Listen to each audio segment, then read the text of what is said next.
पहले अपने शिव गुरु के चरणों में प्रणाम करती हूँ, मैया पार्वती के चरणों में प्रणाम करती हूँ, नीलम दीदी हरेंद्र भैया के चरणों में प्रणाम करती हूँ, सभी गुरु भाई गुरु बहन के चरणों में प्रणाम करती हूँ। मेरे प्रणाम को स्वीकार कीजिए। गुरु भाई गुरु बहना कथा सुनाने जा रही महादेव के, कृपा करके ध्यान से सुनिएगा। ध्यान से सुनने से ज्ञान मिलता है। आधी अधूरी कथा नहीं सुनना चाहिए, क्योंकि शिव गुरु का अपमान होता है। पूरा कथा सुनने से कथा के रहस्य के बारे में पता चलता और ज्ञान भी मिलता है। कथा में क्या बताया गया, क्या समझाया गया है, उसका ज्ञान मिलता है। इसलिए कथा को हमेशा पूरा सुनना चाहिए ताकि ज्ञान मिल सके। ये कथा है महादेव की शिवरात्रि के अवसर पर, और एक पंडित एक पंडिताइन का कथा है, कहानी है। एक पंडित थे, एक गांव में एक पंडित रहते थे, एक पंडिताइन। उनके एक लड़का था। पंडिताइन जो थी थोड़ी अहंकारी थी, भगवान महादेव के नहीं मानती थी। पंडित जी जो थे वो ज्ञानी थे, पूजा पाठ सब कुछ भक्ति आराधना करते थे, उनके पास ज्ञान था। क्योंकि गुरु भाई गुरु बहना देखिए, जो पूजा पाठ करता है, महादेव का चर्चा भजन करता है, चर्चा में जाता है, उसके पास ज्ञान होता है। तो पंडित जी पूजा पाठ लोगों घर में कराते थे, तो उनके पास ज्ञान था। तो वो समझते थे कि महादेव का पूजा करना चाहिए, लेकिन पंडिताइन के ज्ञान नहीं था।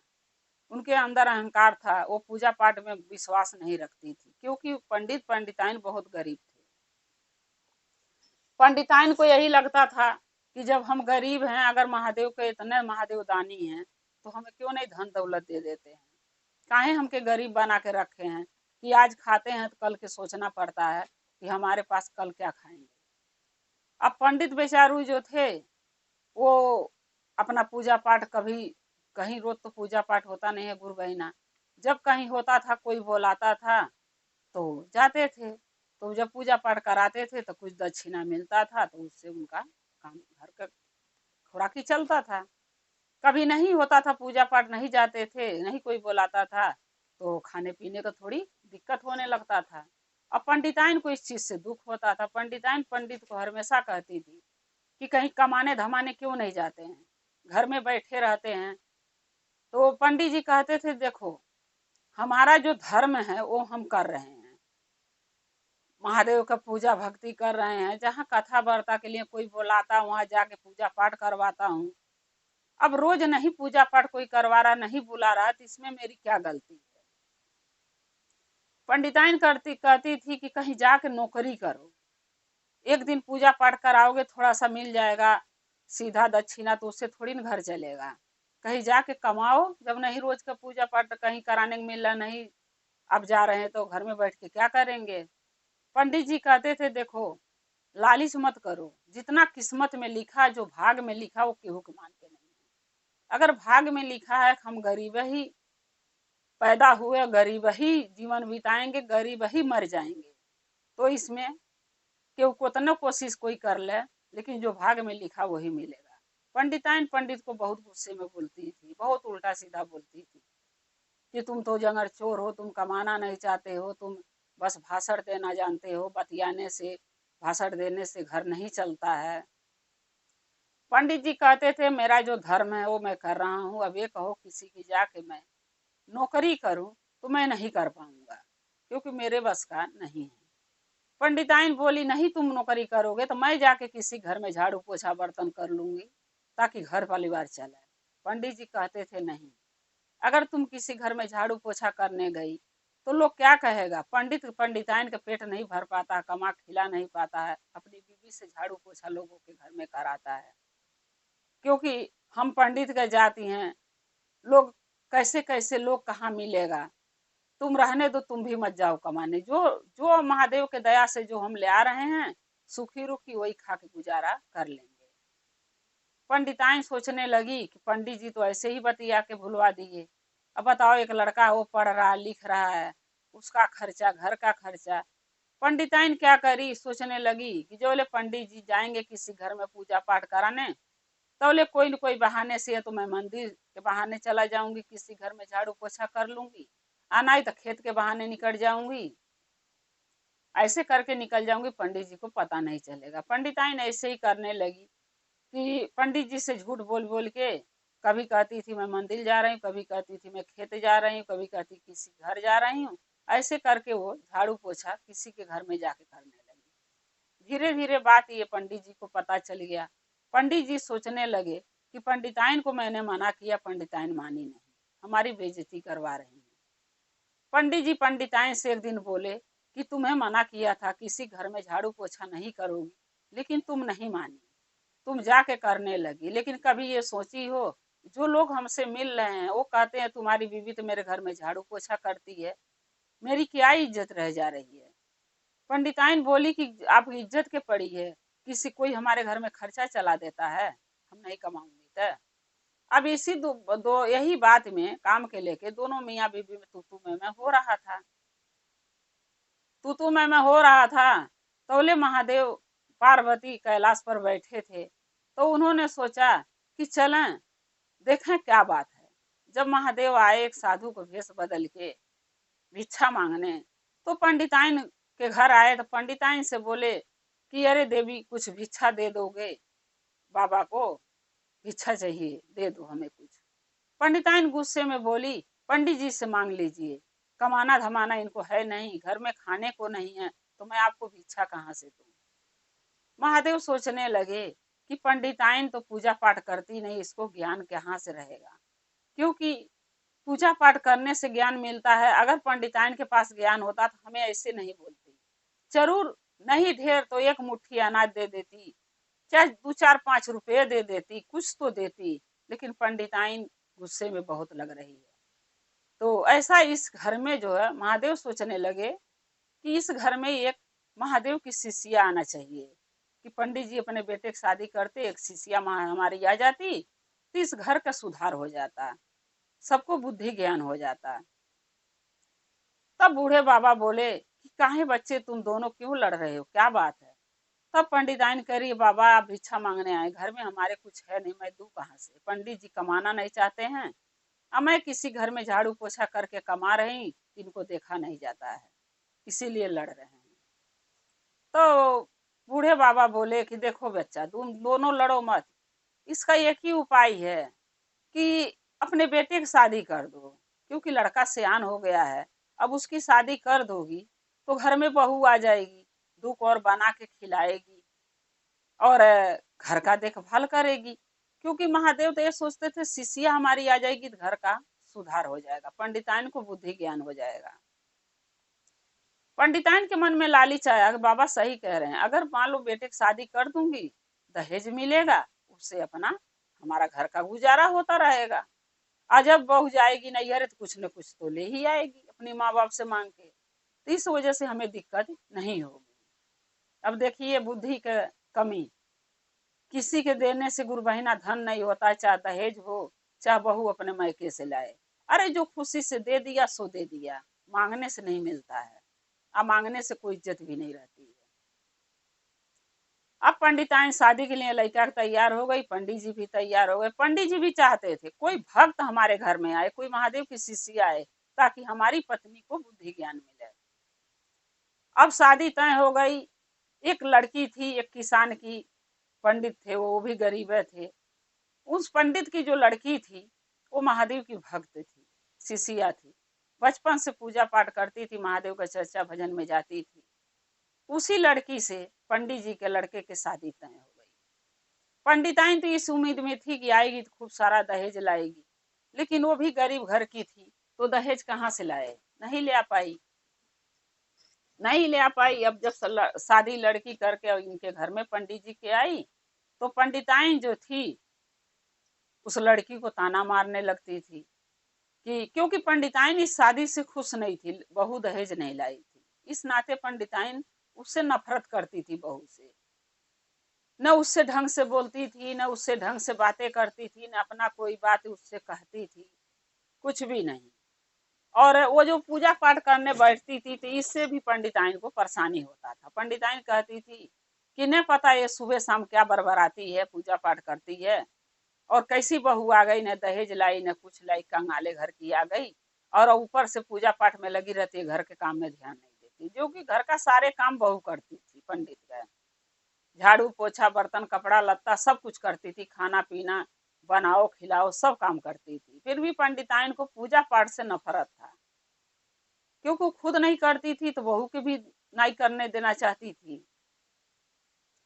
एक दिन पंडिताइन अपनी बहू से बोली कि तू पूजा पाठ नहीं करेगी आज से। बोली क्यों? हम तो महादेव के शिष्या, हम तो पूजा पाठ बिना करे, हम चाय नहीं पीते हैं, खाना नहीं खाते हैं, तो क्यों नहीं करेंगे?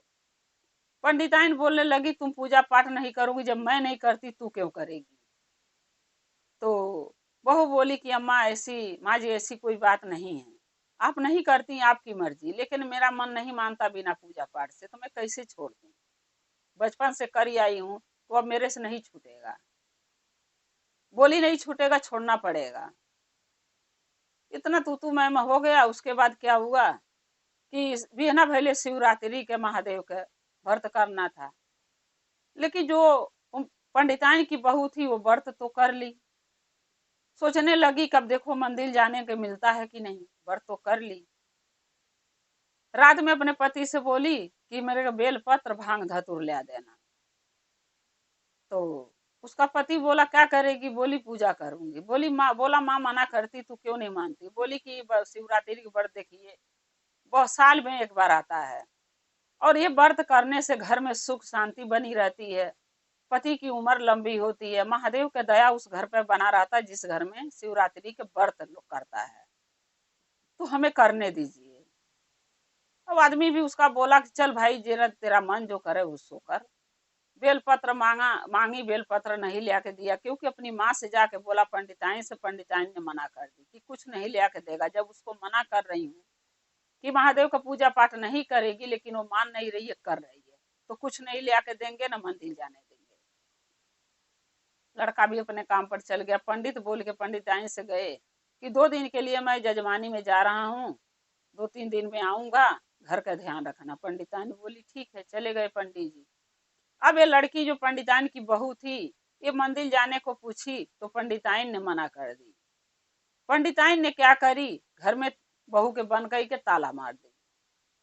ताला मार के और चुपचाप अपना खाना बनाई और खाई, क्योंकि व्रत नहीं करी शिवरात्रि के, कभी करती नहीं थी, करेगी क्या जब पूजा पाठ नहीं करना। खाना बनाई, खूब खा ली, और बहू बेचारी न पूजा करने जा पाई, ताला बंद कर दी घर में बहू के करके, न पूजा पाठ कर पाई, न कप चाय पीने पाई, न कुछ पाई। जब वो जला नहीं महादेव को चढ़ाई तो चाह पानी कहाँ से पिएगी? अब बेचारी बहू घर में परेशान, माजी दरवाजा खोलो खोलो, जब हार गई, बोलते नहीं खोली बुढ़िया यानी पंडिताइन, तब महादेव के गुहार करी वो पंडित जी की बहू की, हे भोलेनाथ हमें आपको 1 लोटा जल चढ़ाना है, कोई रास्ता दिखाइए महादेव। महादेव क्या किए कि ऐसा चमत्कार किए कि दरवाजा खुल गया पीछे का, जो पीछे खिड़की होता है गांव में, पीछे का दरवाजा खुला। उस दरवाजे से निकल के वो जब जाने लगी तो राहे में, मंदिर के पास राहे में जो गेट होता है मंदिर का, वहां पे महादेव एक बूढ़े का भेष बदल के बेल पत्र और भांग धतूर और बैर फूल पत्ती सब लेके बेच रहे थे, क्योंकि वो जानते थे हमारे शिष्या के पास ये सब चीज है नहीं, अब मैं लेके बेचूंगा तो शायद उसको मिल जाए। जब वो घर से 1 लोटा जल लेके गई, दूध भी नहीं मिला चढ़ाने को, उसको जल भरी लेके जा रही थी, न फूल न पत्ती न कुछ। तब देखी मंदिर के गेट पर एक बूढ़े बाबा फूल पत्ती बेल पत्री सब बेच रहे हैं। तब हो गई तो बोली बाबा हमें फूल पत्ती बेल पत्र का, बेल का पत्ता चाहिए, लेकिन हमारे पास पैसा नहीं है, न मेरे पास पूजा का सामान है, मैं कैसे पूजा करूंगी? उन बाबा ने बोला कि बेटा तुम ले जाओ पूजा कर लो। बोली पैसे नहीं है बाबा, कहाँ से दूंगी? बोले कोई बात नहीं, जब तुम्हारे घर में सब ठीक हो जाएगा और तुम्हारे घर में चलेगी जब, तब जाके हमें कभी आऊंगा तो दे देना, अभी तुम पूजा कर लो। पंडित की बहू गई मंदिर में, पूजा करी, पूजा करके चढ़ाई, पूजा करी, सब कुछ करके घर में आई, पीछे दरवाजे से फिर घर में गई, फिर दरवाजा बंद हो गया, और उसके बाद अपने घर में बैठ गई अंदर। फिर महादेव के दया से उसके सब कुछ हो मिला वहां पे, खाने के पीने के चाय पानी, महादेव सब अपने दया से उसके पास पहुंचवा दिए। एक बूढ़ी माता मैया पार्वती बूढ़ी का रूप धारण करके और पीछे के दरवाजा से उसको चाय फल फूल सब पहुंचा दी। चाय मिल गया, फल फूल मिल गया, उसको पूजा भी महादेव का शिवरात्रि का कर ली और पंडिताइन को पता नहीं चला ये बात को। पंडिताइन क्या करी, खा पी के अटंड से बैठी थी। आज सोची कपड़ा है बाथरूम में, चलो धो लेते हैं। जब धोने गई कपड़ा, पैर फिसला, पंडिताइन गिरी आंगन में और पंडिताइन की मौत हो गई। अब देखिए, जो महादेव के नहीं मानता है, चलिए गुरु बहना नहीं मानो कोई बात नहीं, वो आपकी मर्जी, लेकिन जो करता है उसको मना नहीं करना चाहिए। जो नहीं करते हैं उनको कहना चाहिए कि तुम व्रत करो, तुम पूजा करो, एक लोटा जल चढ़ाओ महादेव के। ऐसा नहीं है कि उसको मना करो जो कर रहा है, तो गलत है। पंडिताइन का पैर फिसला, गिरी, मर गई। पंडिताइन का प्राण निकल गया सर फूटने से, और बहू बेचारी घर में है, उसको पता नहीं, पंडित जी है नहीं, बेटा है नहीं। अब हल्ला हुआ, एक पड़ोसन आई पंडिताइन के घरे बुलाने पंडिताइन को किसी काम से। जब वो देख रही है, हल्ला आवाज लगाई, कोई नहीं बोला, तो पंडिताइन जब घर में घुस के देखी आंगन में, पंडिताइन गिरी पड़ी है। जब वो देखी पंडिताइन की मौत हो गई थी। अब वो औरत चिल्ला चिल्ला के टोला मोहल्ला बिटोरने लगी, करे पंडिताइन मर गई, कोई घर में है ही नहीं। अब बहू अंदर है, उसको क्या करेगी। अब क्या हुआ, थोड़ी देर के बाद पंडित जी भी आए, उनका लड़का भी आया। अब पंडित जी लगे रोने गाने, फिर पूछने लगे लड़का से कि बहू कहाँ है। तो लड़का बोला कि पिताजी, माँ तो ताला के अंदर मेरी पत्नी को, आपकी बहू के बंद कर रखी है रूम में, अब बाहर से ताला लगा दी है। पंडित जी बोले अगर मेरी बहू बाहर होती तो हादसा नहीं होता, लेकिन इन्होंने, हमारी पत्नी ने हमारी बहू के अंदर बंद करके बहुत बड़ी गलती करी।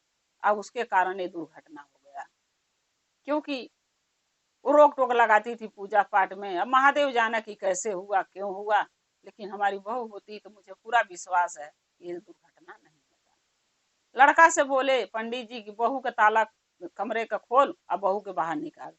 लड़का बोलने लगा कि माँ चाबी लेके चली गई। पंडित जी बोले चाबी लेके कहाँ चली गई। बोला माँ ताला बंद करी थी, तो न पता चाबी कहाँ धरी है, माँ तो मर गई, मैं चाबी कैसे ढूंढूं। पंडित जी बोले अरे जहां धरती होगी तहां ढूंढ, कहीं जरूर मिलेगा। ढूंढने लगा तो पंडिताइन के बेड पर तकिया के नीचे चाबी मिली, छुपा के रखी थी कि न कोई पाएगा, न खोलेगा ताला, न बहू बाहर निकलेगी। चाबी पाया, जाके ताला खोला, बहू को निकाला। बहू आके चिल्ला चिल्ला रोने लगी, बोली हे माँ जी कैसे हो गया ये। पंडित जी बोले कि बेटा जो होना था हो गया, अब क्या किया जाए। बहू बोली कि नहीं पिताजी, मैं महादेव के दरबार में जा रही हूँ, शिवरात्रि के दिन है, आज तक महादेव से मैं कुछ नहीं मांगी हूँ, लेकिन आज अपने सास के जीवन दान मांगूंगी। क्योंकि लोग कहते हैं कि शिवरात्रि के दिन है, जो सच्चे मन से जल चढ़ा के महादेव का पूजा करके आज जो वर मांगता है वो महादेव उसका मनोकामना पूर्ण करते हैं। क्योंकि आज महादेव के मैया पार्वती के विवाह के दिन है। मैं जरूर मंदिर जाके माता महादेव से या मैया पार्वती से अपने सास के लिए जीवन दान मांगूंगी। पंडित जी बोले कि बेटा ये हो नहीं सकता, अगर किसी की मृत्यु हो जाती है तो कैसे जिंदा होगा। बोली कि मुझे पूरा यकीन है बाबूजी, आप चिंता मत कीजिए, महादेव हमारे सास के जीवन दान जरूर देंगे। क्यों कि महादेव इतना बड़ा कलंक मेरे ऊपर नहीं लगने देंगे। लोग क्या कहेगा कि बहू शादी करके आई, 1 महीना नहीं बीता और सास मर गई, इसके मतलब बहू के पैर यानी घोड़ी ठीक नहीं है। मैं ये कलंक लेके बाबूजी जी नहीं पाऊंगी, इसलिए मैं मंदिर जा रही हूँ। पंडित जी बोले जा बेटा, जब ले तू आएगी नहीं लाश यहीं रहेगा, तू जा। पंडित की बहू मंदिर गई, महादेव से गुहार लगाई, सर पटक पटक के लगी चिल्लाने रोने की, हे भोलेनाथ अगर सच्चे मन से कभी मैं आपकी पूजा करी हूँ, 1 लोटा जल चढ़ाई हूँ, तो मेरी सास के जीवन दान दे दीजिए, मेरी सास को जिंदा कर दीजिए महादेव, उनके बिना हमारा ससुराल अधूरा है, हमारा जीवन अधूरा है। महादेव उसका पंडिताइन के बहू के पुकार सुने।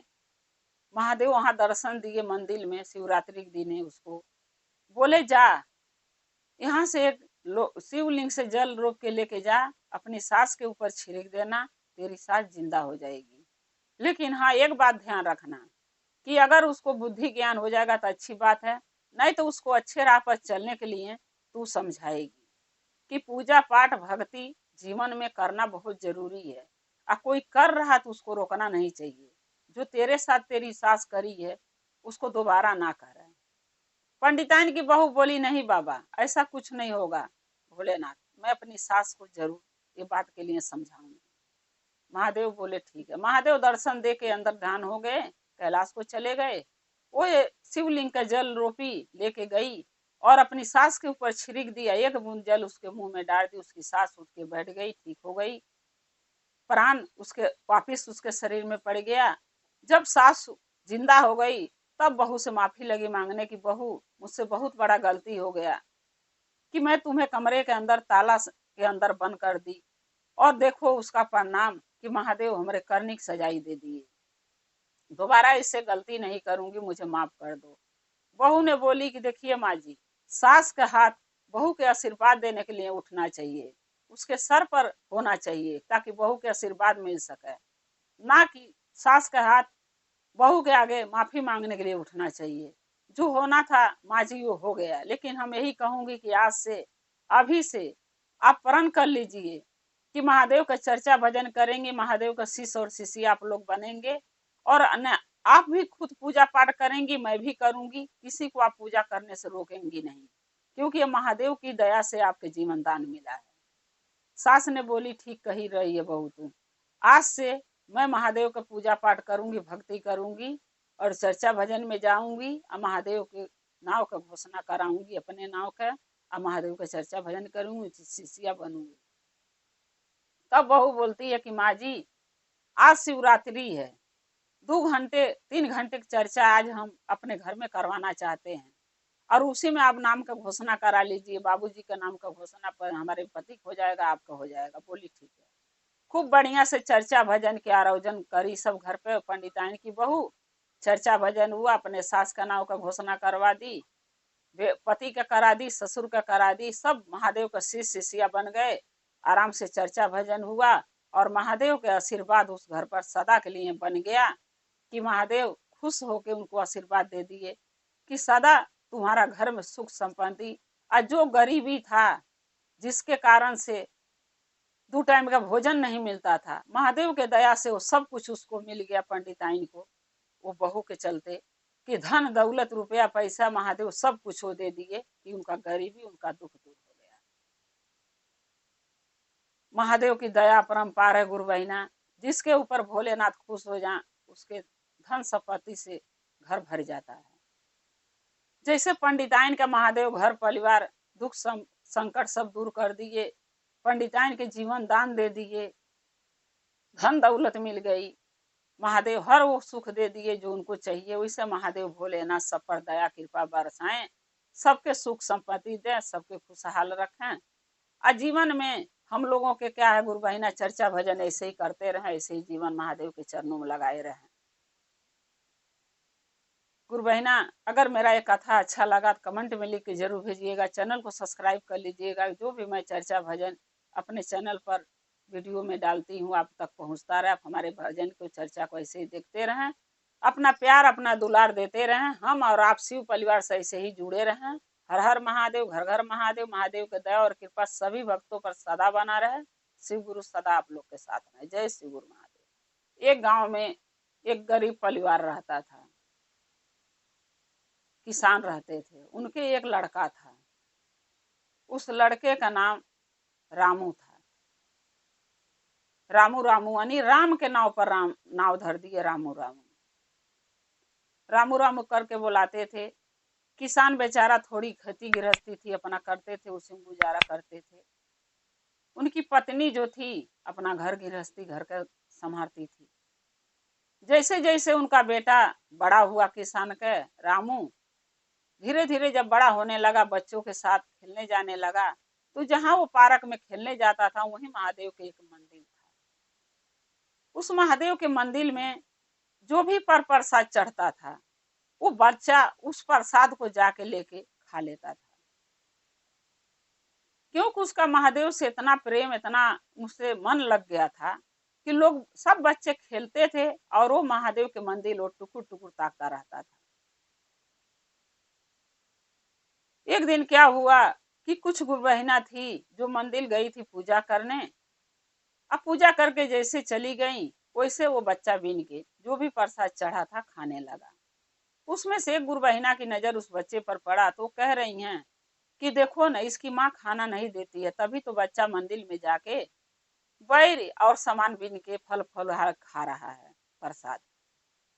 दूसरी गुरबहिना बोली जाने दो, बच्चा ही तो है, खाने दो, क्या हो गया। फिर उसके बाद बिहना भैले शिवरात्रि के दिन आया।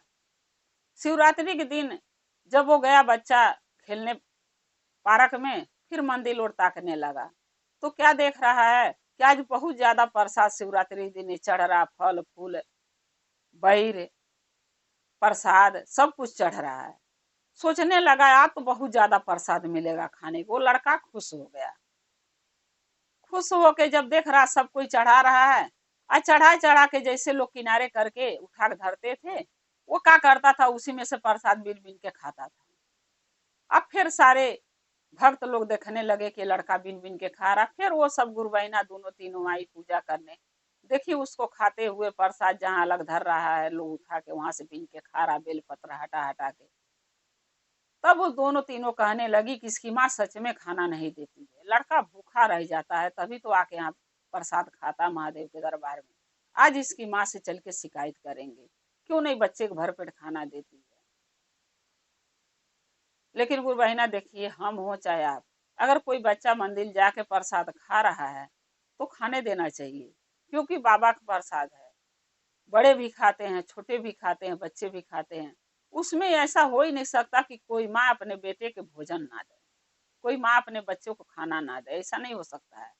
एक बच्चे का लगाव हो जाता है, जैसे हमारे लगाव हो गया महादेव से, हम पूजा पाठ में लगे रहते हैं, उसी तरीके से लगाव होता है।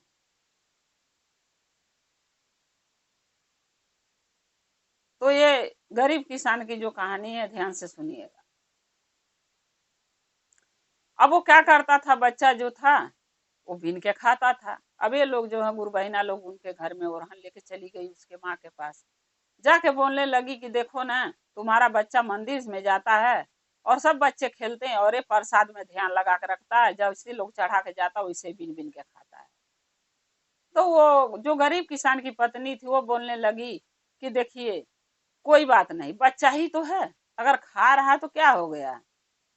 बोली सब तुम खाना नहीं देती होगी भर पेट, भूखा रहता होगा इसीलिए तो मंदिर में प्रसाद खाता है। फिर वो उसको दुख होने लगा, जो गरीब किसान की पत्नी थी उसको दुख होने लगा कि मैं बेटे खाना देती हूँ दोनों तीनों टाइम, लेकिन फिर भी ये लोग कहते हैं खाना नहीं देते हो। अगर ये मंदिर जाकर प्रसाद नहीं खाता तो कोई शिकायत तो नहीं करता। उसको दुख हो गया। अब भाई देखिए गुरबहिना, रोज रोज कोई बात कोई सुनेगा तो तकलीफ होगा। वो कई दिन से बात सुनती थी लेकिन ध्यान नहीं देती थी, लेकिन वही दिन घर पे लोग पहुंच गए तो उसको ज्यादा तकलीफ हो गया गरीब किसान की पत्नी को, कि हमारे बेटे की वजह से हमारे घर पे ओरहन आ रहा है। लड़का आया तो खा के जो प्रसाद चढ़ा था वो खूब खाया वहां पर लेके, कुछ प्रसाद बांध के लाके छुपा के रख दिया पन्नी में। जब उसकी माँ देखी तो बोली क्या कर रहा घर में, तो बोला कुछ नहीं, डर के मारे बताया ही नहीं। फिर उसकी माँ गुस्से में उसको बहुत मारी। गरीब किसान की पत्नी अपने बेटे को बहुत मारी। बोली तू शिवरात्रि के दिन मंदिर क्यों गया था, तू पूजा पाठ करने चाहता तो कोई बात नहीं, लेकिन तू प्रसाद भी मिल के क्यों खाता है, लोग चढ़ाता है। तो बोला माँ क्या हो गया, प्रसादी तो था, कोई गलत काम थोड़ी न किया हूँ। बोली हमारे घर लोग ओरहन लेके आते हैं, हमें दुख होता है। अब लगी मारने, मार के क्या करी, घर में उसको बंद कर दी लड़के को। जब बंद कर दी तो ये बात महादेव मैया पार्वती कैलाश पर बैठे बैठे देख रहे थे कि आज हमारा भक्त घर में बंद है, क्योंकि प्रसाद खा लेता है। लोग ओरहन देने गई, उसकी माँ गुस्से में मार के दरवाजा ताला बंद कर दी, घर में रख दी है लड़का को। तब महादेव मैया पार्वती से कहते हैं कि पार्वती वो लड़का भूखे कैसे रहेगा, कोई रास्ता निकालना पड़ेगा। तब मैया पार्वती कहती है कि हे भोलेनाथ, आज वो आपका हमारा दिन है, आज हमारी विवाह का दिन है, आज हमारे भक्त कोई भी पृथ्वी पर भूखा नहीं रहेगा। महादेव बोले तो कैसे उसके पास भोजन पहुंचेगा। मैया पार्वती बोली मैं लेके जाऊंगी, आप चिंता मत कीजिए, जब उसकी माँ घर से कहीं चली जाएगी मैं लेके जाऊंगी उसके भोजन। बोले ठीक है। क्या करी उसकी माँ, जो गरीब किसान की पत्नी थी, वो खेत चली गई। और तब मैया पार्वती एक बूढ़ी माता का भेष धई के घर में गई और दरवाजा खोली और उस बच्चे तक बहुत सारा बैर प्रसाद फल फूल उसको खाने के पहुंचा दी। बोली बेटा खा लेना और यहीं पर रहना, किसी से कहना मत कि कोई हमें लाग दे के गया है।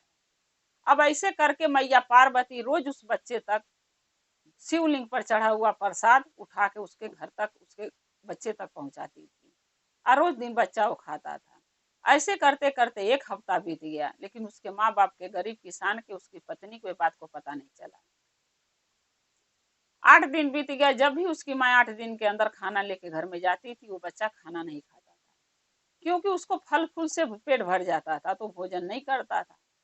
8 दिन के बाद जब उसकी पंडित जी कहीं गए थे जजमानी में, जब वहां से आए तब उसकी, अरे गरीब किसान कहीं रिश्तेदारी में गया था, जब वहां से आया तब उसकी पत्नी कहती है कि सुनिए न, देखिए मेरा बेटा यानी रामू इतना दिन से, 8 दिन से वो भोजन नहीं कर रहा है। तो गरीब किसान बोला है कहाँ? बोली घर में बंद कर रखी हूँ। बोला क्यों? गरीब किसान पूछा क्यों? तब उसकी पत्नी कह रही है कि क्या करूँ, ये मंदिर जाता है पार्क खेलने के लिए, और मंदिर जो पार्क के किनारे, वहीं जाके जो भी प्रसाद भक्त चढ़ाते बिन बिन खाता है। हमारे घर पर लोग रहन लेके आती हैं, तो गुस्से से लड़का को मारी या घर में बंद कर दी। खाना पीना देने जाती हूँ तो खाता नहीं है, 1 हफ्ता से बिना खाए है, कहीं उसका तबीयत तो नहीं खराब है? तो पंडित जी, तब वो गरीब किसान बोल रहा है कि चलो उस हम लड़के को बाहर निकाल, तू घर में बंद कर रखी है, न पता उसका कैसा तबीयत है, क्या है क्या नहीं है, चल बाहर निकाल। ताला खोली, बाहर निकाली तो लड़का तो अच्छा भला तंदुरुस्त था, क्योंकि भूखे तो रहता नहीं था, मैया पार्वती उसके भोजन कराती थी। तब वो गरीब किसान बोला कि बेटा तुम भोजन क्यों नहीं कर रहे हो, क्या बात है? बोला पिताजी मुझे भूख ही नहीं लगता है, तो मैं खाऊंगी कहाँ, खाऊंगा कहाँ से? तब पंडित अरे वो गरीब किसान की पत्नी बोल रही है कि ऐसा करते हैं कि इसको डॉक्टर के पास ले चलते हैं, एक बार जांच करा देते हैं। तब गरीब किसान बोला कि भगवान इतना पैसा कहाँ से आएगा? गई थी डॉक्टर तो बहुत सारा पैसे मांगेगा, कहाँ से देंगे? बोली एक बार चलिए तो देखते हैं कितना पैसा लगता है। जब गरीब किसान उसकी पत्नी अपने बेटे का रामू को लेकर जब डॉक्टर के पास गए दिखाने के लिए कि मेरा बेटा भोजन नहीं करता, क्या बात है डॉक्टर साहब, देखिए चेक करके। डॉक्टर आला वाला लगा के देखा, बोला सब तो सही है, इसके अंदर कोई प्रॉब्लम होगा, तो इसके लिए कुछ टेस्ट कराने पड़ेंगे। तो गरीब किसान बोला कि पैसा कितना लगेगा? बोला 10,000 रुपया लगेगा, 10 से 12 हजार रुपया खर्चा होगा। अब गरीब किसान उसकी पत्नी कहने लगे डॉक्टर साहब मेरे पास इतना पैसा नहीं है, मैं कहाँ से ला के दूंगी? डॉक्टर बोला देखिए बहन, मैं फ्री की दवाई नहीं करता हूँ, टेस्ट के तो पैसे लगेंगे, जब भी तो जांच होगा तो पता चलेगा कि अंदर कोई परेशानी है कि नहीं है, खाना क्यों नहीं खाता है। बोली उस गरीब किसान की पत्नी बोली ठीक है, घर जाती हूँ, पैसे का इंतजाम हो जाएगा तो लेके आऊंगी। डॉक्टर बोला ठीक है। गरीब किसान की पत्नी और गरीब किसान अपने बेटे के लेके जब घर आते हैं रामू के, तब गरीब किसान बोलता है कि कहाँ से मैं इतना पैसे लाऊंगा कि जांच होगा, लग रहा तू मारी है, कहीं इसको अंधुनी चोट लग गया इसीलिए भोजन नहीं कर रहा है। अब गरीब किसान की पत्नी डर गई, सोचने लगी कि बेटा के न पता क्या हो गया, जांच करा के पता करना चाहिए। अब घरे घरे पैसे मांगने लगी, कोई नहीं दिया। एक गुरबहिना के घर गई, बोली ठीक है, गुरबहिना बोली ठीक है मैं पैसे दूंगी। सब एक जैसे नहीं होता गुरबहिना, कोई दयालु होती है, कोई कठोर होती है, तो गुरबहिना बहुत दयालु थी। और जो दुख में किसी की सहायता करता है सबसे बड़ा दयालु वही होता है। वो दयालु थी, 10,000 रुपया दी। पंडित, अरे गरीब किसान उसकी पत्नी दोनों लेके अपने बेटे के रामू हॉस्पिटल दोबारा गए। दूसरे दिन जांच कराए तो कोई बीमारी, कोई दुख नहीं निकला, सब कुछ नॉर्मल था। फिर वो गरीब किसान की पत्नी डॉक्टर से पूछने लगी कि मेरा बेटा खाता क्यों नहीं है, क्या बात है डॉक्टर साहब? डॉक्टर ने बोला कि ये खाना तो रोज खाता है, क्योंकि अगर 8 दिन से जो बच्चा खाना नहीं खाएगा उसकी शरीर से पता चल जाता है, जांच में आ जाएगा कितना दिन से भोजन नहीं कर रहा, लेकिन ये भोजन रोज कर रहा है। अब वो सोचने लगी मैं तो भोजन देती हूँ तो खाता नहीं है मेरा बेटा, तो भोजन इसको मिलता कहाँ से है? बच्चे से पूछी, बच्चा डर के मारे नहीं बताया कि मैं भोजन कहाँ से करता हूँ। घरे आई लेके। अब एक दिन क्या हुआ कि मैया पार्वती उसको भोजन जब लेके प्रसाद आई महादेव के शिवलिंग से, उसमें उसी समय में गरीब किसान की पत्नी कहीं से आ गई। अब वो मैया पार्वती बूढ़ी भेष बदल के जब आई और भोज जैसे उसको फल दे के निकल रही थी, तब ले गरीब किसान की पत्नी आ गई। पूछने लगी आप हैं कौन? बोली कि मैं एक बूढ़ी माता हूँ और तुम्हारे घर तुमसे मिलने आई, तुम मिली नहीं। बोली कि आज तक तो मैं आपको कभी देखी नहीं हूँ, आप कहाँ से आई हैं? बोली इसी गांव में रहती हूँ, कभी काल आती हूँ, तुम ध्यान नहीं करी होगी। तो बोले लगी गरीब की पत्नी की चलिए ठीक है, बताइए क्या काम था।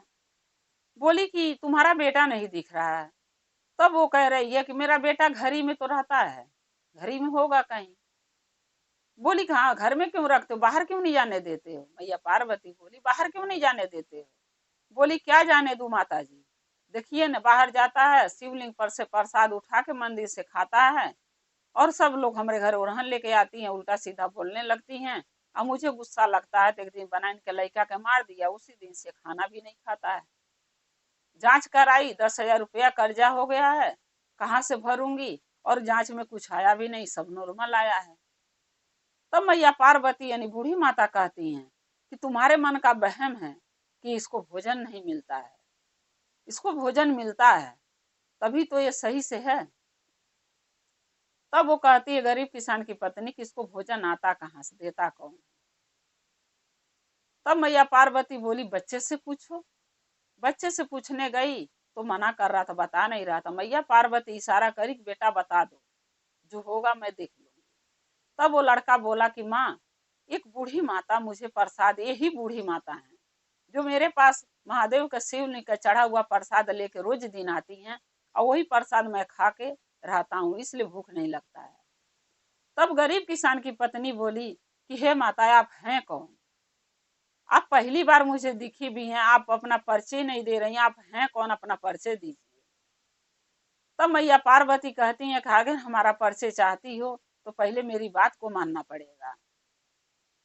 तो बोली ठीक है, हम आपके जो कहेंगी वो मैं मानूंगी। तब मैया पार्वती बूढ़ी माता कहती हैं गरीब किसान के पत्नी से कि तुम्हारा बेटा कोई गलती काम नहीं करता है, दूसरे का मत सुनो, अपने बेटे के देखो कि ये महादेव से कितना लगाव है, इसको कितना प्यार है कि प्रसाद महादेव का बिन बिन के खा जाता है। अच्छी बात है, जो महादेव का प्रसाद खाता है शिवलिंग का चढ़ा हुआ, जो महादेव का जल पीता है शिवलिंग का, जो महादेव का फल खाता है चढ़ा हुआ, कभी उसको कोई दुख बीमारी भोलेनाथ उसके शरीर में होने नहीं देते हैं। सो ये प्रसाद खा रहा, फल खा रहा, तो तुम क्यों रोक रही हो? दूसरे क्यों सुनती हो? अपने बेटे को देखो, बच्चा है, खाता, खाने दो। कोई ओरहन लेके आता है तो बोल दो कि कोई बात नहीं, मेरा बेटा खा रहा, तुम्हें क्या दिक्कत है इससे? तुम्हारे घर से तो नहीं खा रहा, महादेव के दरबार से मांग के खा रहा, भोलेनाथ से मांग के खा रहा। सो आज से तुम इस बच्चे को रोकोगी नहीं, ये महादेव के मंदिर जाता है जाने दो, खेलता है खेलने दो, जो प्रसाद चढ़ता खाता है खाने दो, क्योंकि यही बच्चा एक दिन बड़ा होके तुम्हारे गरीबीपन दूर हो जाएगी। यही बच्चा के वजह से तुम्हारा गरीबीपन दूर होगा। इसको महादेव के मंदिर जाने से मत रोको। तब वो गरीब किसान की पत्नी बोलती है ठीक है माता जी, मैं नहीं रोकूंगी, लेकिन आप अपना दर्शन दीजिए, अपना परिचय दीजिए, आप हैं कौन? तब मैया पार्वती महादेव के कहती हैं कि हे भोलेनाथ आ जाइए, अब हमारा यहाँ जरूरी है इनको दर्शन देना और अच्छा राह बताना।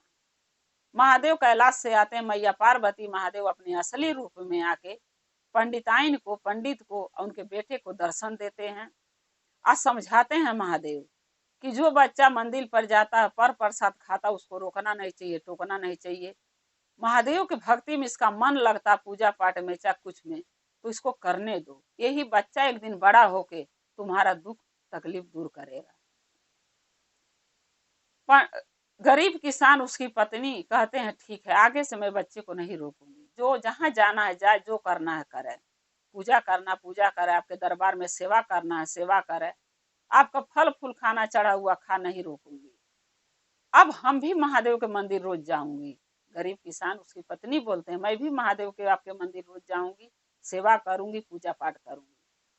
उसी दिन से गरीब किसान, उसकी पत्नी और उसका बेटा तीनों मंदिर जाने लगे और पूजा पाठ करते थे, महादेव की सेवा करते थे, साफ सफाई करते थे, महादेव के चरणों में लगे रहते थे। धीरे धीरे वो बच्चा पढ़ लिख के एक अच्छा जॉब पर अच्छी नौकरी उसको मिलती है, कमाने लगता महादेव के दया से, और उसको कमाने से घर में सारे दुख दलिदर दूर हो जाता है, गरीबीपन दूर हो जाता है। महादेव के जो भक्त होते हैं महादेव कभी उनको निराश नहीं करते। गुरु भाई गुरु बहना, जैसे उस बच्चे को महादेव उस लायक बना दिए कि कमा के अपने माँ बाप का सारा दुख तकलीफ दूर कर दिया, एक बड़ा इंसान बन गया महादेव के दया से। वैसे भोलेनाथ अपना दया अपना कृपा सब भक्तों पर बनाए रखें। जो शिवरात्रि जल चढ़ाए, जो उनका पूजा करे, भक्ति करे, चर्चा करे, उन पर अपना महादेव अपना कृपा दया सदा बनाए रखें और सभी भक्तों पर दया करें। गुरु बहना, अगर मेरा ये कथा आपको अच्छा लगा तो कमेंट में लिख के जरूर भेजिएगा, चैनल को सब्सक्राइब कर लीजिएगा। जो भी मैं नया नया वीडियो अपने चैनल पर डालती हूँ आप तक आसानी से पहुँचता रहे। आप हमारे कथा को, महादेव की चर्चा को ऐसे ही देखते रहें, अपना प्यार दुलार देते रहें। हम और आप शिव परिवार से ऐसे ही जुड़े रहें। हर हर महादेव, घर घर महादेव। महादेव की दया और कृपा सभी भक्तों पर सदा बना रहे। शिव गुरु सदा आप लोग के साथ रहें। जय श्री गुरु महादेव।